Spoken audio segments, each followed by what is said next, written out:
isu kontemporer itu di dalam bahasan ini akan ada 4 pokok bahasan.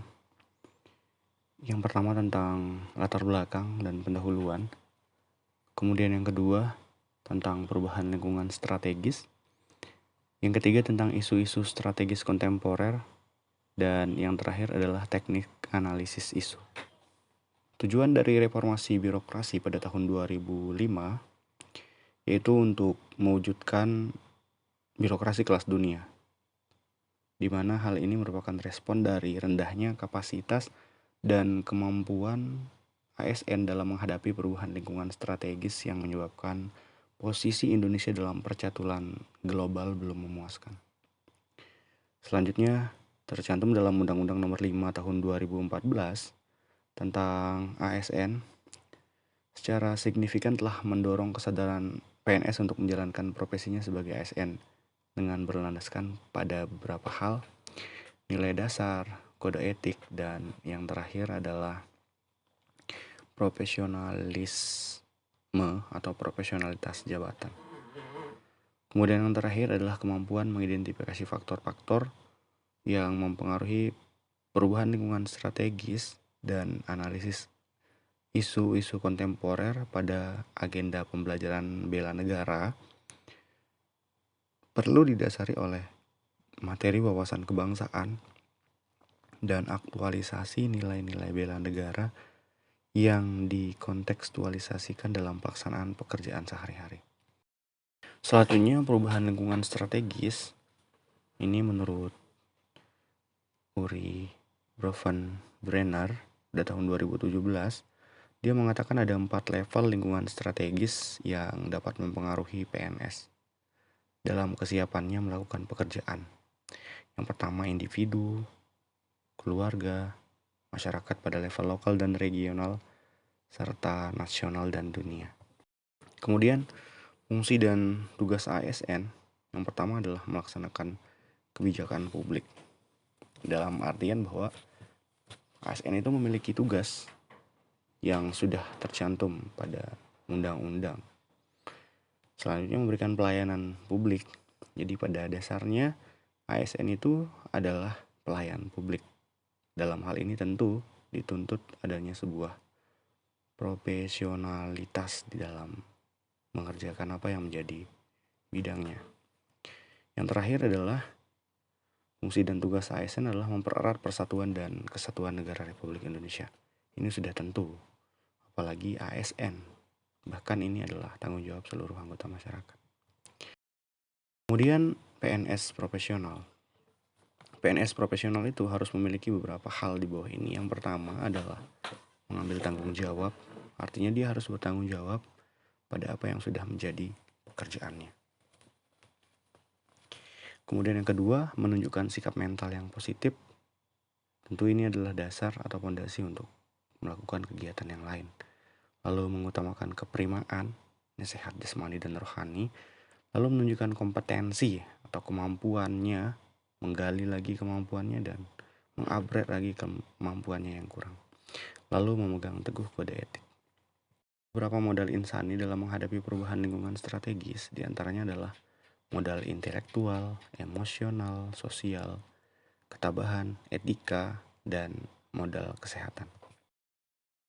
Lalu beberapa hal tentang isu-isu strategis kontemporer. Yang pertama adalah korupsi yang sudah tidak asing lagi, kemudian narkoba, terorisme dan radikalisme, money laundering, proxy war, dan kejahatan communication.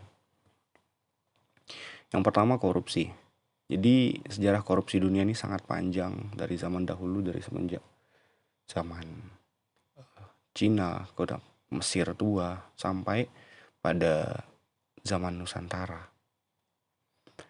Lalu narkoba ini tentu sangat tidak asing bagi kita, bahkan menjadi hal yang sangat krusial untuk kita sebagai guru di sekolah untuk mewaspadainya.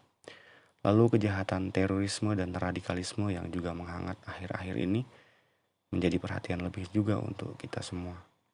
Dan money laundering, serta yang terakhir proxy war dan kejahatan mass communication atau kejahatan media massa dan media sosial. Dan salah satu hal yang sering kita temukan sekarang ini adalah kejahatan di media sosial. Salah satunya hal yang kecil, misalnya berita hoax yang kecil tapi akhirnya bisa menghancurkan keutuhan masyarakat, bangsa, bahkan negara kesatuan Republik Indonesia.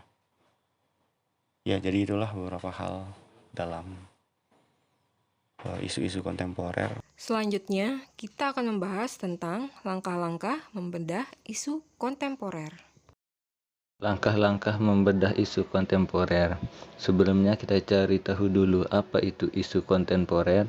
Isu kontemporer adalah suatu masalah yang sedang menjadi perbincangan hangat di tengah halayak masyarakat atau lingkungan, dan solusi penyelesaiannya harus sesuai dengan masa sekarang. Apa yang harus dilakukan untuk membedah isu kontemporer? Yang pertama, membuat daftar beberapa isu kontemporer. Yang kedua, memilih isu dengan teknik tapisan AKPL. Yang ketiga, menentukan isu kontemporer yang akan dibedah dengan teknik USG. Pilih salah satu. Yang keempat, fishbone analysis untuk mencari dan menentukan inti permasalahan dari isu tersebut. Yang kelima, alternatif penyelesaian isu atau solusi. Teknik AKPL, aktual, halayak, problematik, layak. Aktual maksudnya masalah yang sedang terjadi di tengah masyarakat atau lingkungan. Halayak yaitu isu yang menyangkut halayak ramai atau orang banyak.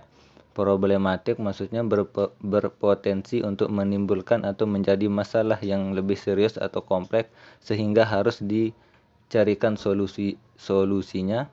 Yang keempat, layak, isu yang relevan untuk dicarikan pemecahan masalahnya. Teknik USG, urgensi, serius, grow. Urgensi maksudnya seberapa mendesak isu itu untuk dibahas. Kemudian serius, seberapa serius isu itu berkaitan dengan dampaknya. Dan grow, seberapa besar kemungkinan isu itu akan menjadi semakin kompleks.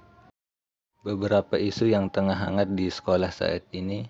Yang pertama, siswa menjadi semakin malas datang ke sekolah.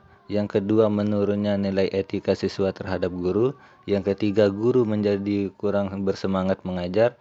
Yang keempat, lunturnya nilai kekeluargaan antar siswa. Yang kelima, imbas politik bagi dunia pendidikan. Kemudian, setelah isu tersebut dipilih menggunakan teknik tapisan AKPL, ada 3 isu yang memenuhi syarat dan 2 isu yang tidak memenuhi syarat. Isu yang memenuhi syarat yang pertama adalah siswa menjadi semakin malas datang ke sekolah. Yang kedua, menurunnya nilai etika siswa terhadap guru. Yang ketiga, lunturnya nilai kekeluargaan antar siswa.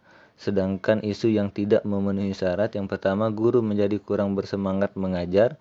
Yang kedua, imbas politik bagi dunia pendidikan. Setelah kami memilih isu dengan teknik tapisan AKPL dan menentukan isu kontemporer yang akan dibedah dengan teknik USG, maka isu yang terpilih adalah siswa menjadi semakin malas datang ke sekolah di masa pandemi. Setelah kami analisis menggunakan fishbone analysis, diketahui penyebab siswa menjadi semakin malas datang ke sekolah di masa pandemi adalah yang pertama dari sekolah, yaitu jadwal pembelajaran tatap muka atau PTM yang tidak setiap hari.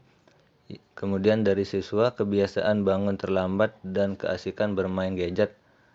Yang ketiga dari orang tua, kurangnya perhatian karena kesibukan.